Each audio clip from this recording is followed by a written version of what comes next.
This video is brought to you by BetUS Sportsbook and Casino.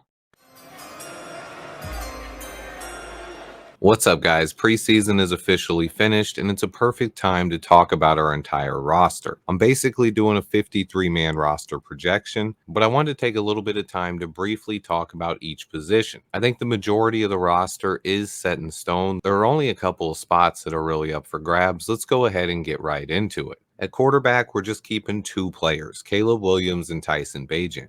We have our future, our franchise quarterback in Caleb Williams, but we also have a solid backup that is also on a really cheap rookie deal. I love our quarterback room overall. I think either one of Austin Reed or Brett Rippon could also serve as a viable quarterback three. Rippon is the guy if you need someone to play right away, but Reed is the developmental guy. I love our quarterback room. Running back is a tough one for me. I have us keeping four players overall. This room is just stacked. I do have Velus Jones Jr. making this team, and he's going to play a lot of special teams. Swift, Herbert, and Roschon are a mean three-headed monster, but Swift is the clear lead back. I do think Kari Blasingame is a wild card to make this roster, but I left him off. A tough decision is going to have to be made there. At wide receiver, we have a ton of talent, but it is very top-heavy. DJ Moore, Keenan Allen, and Rome Odunze form one of the best wide receiver trios in the NFL. Tyler Scott's had a really good camp and is a decent fourth receiver. And then I have us keeping DeAndre Carter and Colin Johnson. I think Dante Pettis is a wild card to make the team, but I left him off the roster. At tight end, our room is pretty set. We have three studs, Cole Kmet, Gerald Everett, and Mercedes Lewis. I do think undrafted rookie Brendan Bates out of Kentucky has played well enough in preseason and training camp to make the roster, but I just don't see us keeping four tight ends right now, and I'd love to bring him back on the practice squad. Offensive line is easily my biggest concern on the roster. Our starting five is pretty set, and then we have three other guys that are pretty much guaranteed to make the roster with Karan Amagaji, Matt Pryor, and Ryan Bates. For the final spot, I think it comes down to Larry Borom, Bill Murray, and Jake Karan. I have Karan making the roster. He played a ton of right tackle, but he can also move inside to guard. Larry Borom is a candidate for IR, but we could also cut him and save $3 million. His untimely injury might have cost him a roster spot. The Bears can save over $3 million in cap space by releasing Borom, and the fact that he got carted off the field against the Chiefs does not bode well for his chances to make this roster. I think that opens the door for one more guy to make this team. I think the two most likely candidates are Bill Murray and Jake Curran, but I wouldn't completely rule out Jatiri Carter or even Doug Kramer either. But Jake's ability to play tackle probably gives him the edge with Borom going down. If Larry Borom doesn't make the team, that would leave Karan Amagaji as our swing tackle right now headed into week one, but Matt Pryor would probably be ahead of him on the depth chart. Even though Pryor has not taken any reps at left tackle, he got most of his reps at right guard, but he did get some looks at right tackle as well. Meanwhile, it's been pretty much Larry Borom at left tackle throughout all of camp. The only other guy who got reps was Aviante Collins, but Jake Karan is our backup right tackle. I think the combination of Karan and Matt Pryor could make the coaching staff comfortable enough to let Larry Borom go. Although the coaches do really seem to like Bill Murray, he's a wild card to make that final spot. For me, I think Jatiri Carter and Doug Kramer both fell to make the team, even though they had good preseasons. This is the one spot on the team I could see Ryan Poles bringing in one more guy. Remember, all the teams are cutting down from 90 players to 53. It's going to be 1,500 players cut across the NFL. If an experienced tackle gets released, I could see Ryan Poles making that move. All right, now I want to take a minute to thank BetUS for sponsoring today's video. Click the link in the description below to get a 150% match bonus on your first three deposits up to $2,000. Current money line on the Bears winning the NFC North is plus 300. We won't be getting these odds in future years. And like I've said all along, the battle for the NFC North is going to come down to those final 6 or 7 games of the season, and it's going to be a dogfight. But if you think the Bears have a chance, BetUS has you covered. Moving on to the defense, I have 9 guys making the team on the defensive line. The final spot really comes down to Daniel Hardy versus Dominique Robinson. Daniel Hardy had a better preseason. He had more pressures, he had more sacks, and overall he just looked better than Dominique Robinson. But I do think there's a chance the coaches keep Dominique Robinson over Daniel Hardy. He's a guy who buys into the hits philosophy. He's a hard worker, and he added 15 pounds of muscle this offseason, so he could potentially move inside on passing downs as well. And he's a Ryan Poles draft pick. So right now I'm torn. It's the one spot on the roster I can't really decide. It's either Dominique Robinson or Daniel Hardy, but Ryan Poles' trades and the additions of Darrell Taylor and Chris Williams really round out this group. The biggest question right now is what happens to Jacob Martin. He looked like he was going to be a big part of this defensive line rotation, but he's been sidelined for nearly a month right now. I think he starts the season on the injured reserve. And then if he gets healthy, he could take the spot of either Dominique Robinson or Daniel Hardy. But there's also a chance that Zach Pickens could start the season on the IR as well. We're really not sure what's going on with Pickens, but he left practice early last week and he's been out since. If Pickens started the season on the IR, then Byron Cowart would most likely make the roster. But overall, defensive line, we have some talent, and it's clearly improved a lot since last season. I have Montez Sweat, Jervon Dexter, Andrew Billings, DeMarcus Walker, Zach Pickens, Austin Booker, Darrell Taylor, Chris Williams, all making this roster. And then the final spot is either Dominique Robinson or Daniel Hardy. But moving on to linebackers, we have 6 guys. This one is an easy group here. Tremaine Edmonds, TJ Edwards, Jack Sanborn, Noah Sewell, Amen Ogbongbemiga, and Micah Baskerville. I think this room is pretty solid. There was one spot up for grabs, but I think Micah Baskerville is pretty much locked it down. He's been my favorite all along. He had a big pick 6 in preseason action, and he's looked pretty good on special teams. The only potential change at linebacker would come if someone goes to the IR. Both Noah Sewell and Amen O are both missing in practice right now. I think both guys should be fine, but if one of them went to the IR, it would open up an extra spot here.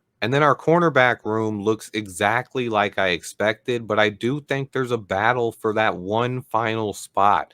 And I can't help but want to include Reddy Stewart here. I think Greg Stroman Jr. has played great when he's gotten the opportunities, but I would not be mad if we chose to cut Stroman and keep Reddy Stewart.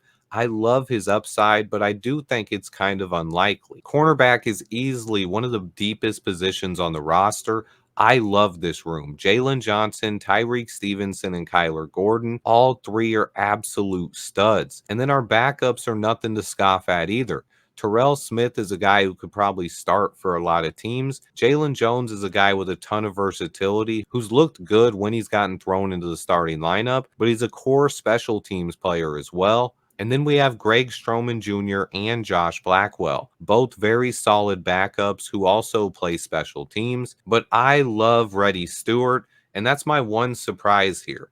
I think it's probably more likely we go with Greg Stroman Jr., but I'm including Reddy Stewart on the 53-man roster, and I absolutely love our cornerback room. Our safeties are pretty set as well. Initially, I thought Quindell Johnson had a shot to make the 53, but he's been invisible most of camp and preseason. I think right now, Adrian Colbert would actually be our 5th safety if we decided to keep another one. But it's a solid room here. Both Kevin Byard and Jaquan Brisker are potential Pro Bowlers. And then I think Jonathan Owens is a starting caliber safety in the NFL. But then we also have Elijah Hicks, who's a core special teamer and a guy who can start in a pinch. I really like our safety room as well. On special teams, we have our 3 guys, Cairo Santos, Torrey Taylor, and Patrick Scales. For the people confused about Torrey Taylor's roster exemption, it only counted for the 90-man roster. We still have to go down to 53 players in an actual 53-man roster. We don't get a free player for having Torrey Taylor. So overall, that's 24 players on offense, 26 players on defense, and 3 special teamers. Overall, not much changed from my preseason projections. I had 49 of the 53 I had then, with only 4 spots changing. Kari Blasingame, Larry Borum, Keith Randolph Jr., and Quindell Johnson are being left off the roster, replaced by Darrell Taylor, Chris Williamson, Colin Johnson, and offensive lineman Jake Curran. I think there's a good chance that both Larry Borum and Jacob Martin could go to the injured reserve to start the season, but it's 50-50 right now if Borum would get cut or placed on the IR. It depends on if the coaches think he's worth $3 million. But if they're comfortable in Matt Pryor being our swing tackle, then it's probably bye-bye Larry Borum. We could potentially even keep one more offensive lineman, And then I have Velus Jones Jr. for the final running back spot. I think he beats out Travis Homer, but there's also a chance that Kari Blasingame can make the roster as well. Colin Johnson is probably the biggest wild card right now. I think he's earned a spot on this team, but he also hasn't practiced in a long time. So if he went to the injured reserve, it would open up another spot. So this is my final projection for the 53-man roster. I have Jake Curran over Bill Murray, with newcomers Daryl Taylor and Chris Williams beating out Dominique Robinson and Byron Cowart. I already had Velus Jones Jr. over Ian Wheeler, but unfortunately Wheeler has been placed on the injured reserve with an ACL injury. Hopefully Wheeler can come back next year. And then my favorites for the practice squad, I think Reddy Stewart should make the roster, but if some reason he doesn't, he would be my #1 guy that I want brought back on the practice squad. After that, it's Jamry Chroma at defensive end, tight end Brendan Bates out of Kentucky, quarterback Austin Reed, running back Ian Wheeler, who's on the injured reserve, offensive tackle Theo Benedict, who will probably also go to the injured reserve, defensive tackle Keith Randolph Jr., who's been cut, and then two other defensive tackles. I also like Jalen Hutchings and Deshaun Mallory. I'd also like to see Doug Kramer Jr. brought back. He's played his best football this preseason, and I at least want to see him on the practice squad. Jatiri Carter's another guy, and then Nasimba Webster as well, but he's also going to the injured reserve. We could also see Brett Rippon added to the practice squad. A new rule would allow him to serve as QB3 on game days without being on the 53-man roster.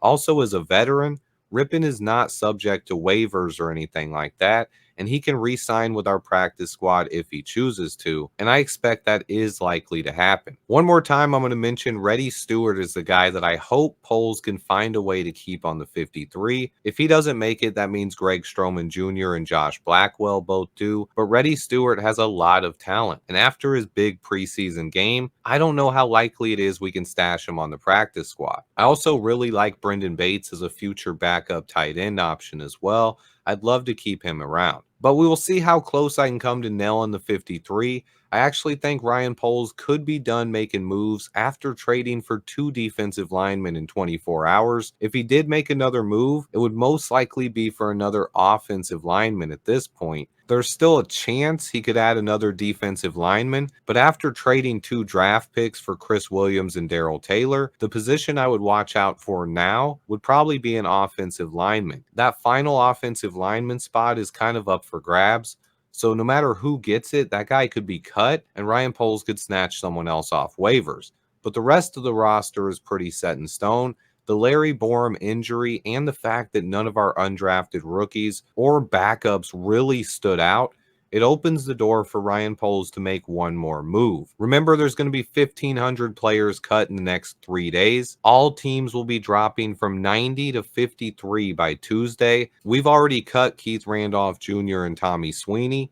And then we've also put Ian Wheeler, Douglas Coleman, and Nasimba Webster on the IR. Stay tuned. The Bears will be making more moves very soon. Quick shout out to BetUS for sponsoring today's video. Let me know what you guys think of the roster. The Bears will definitely be making moves soon. Please remember to hit that like button for me, guys. Stay tuned, and until next time, bear down.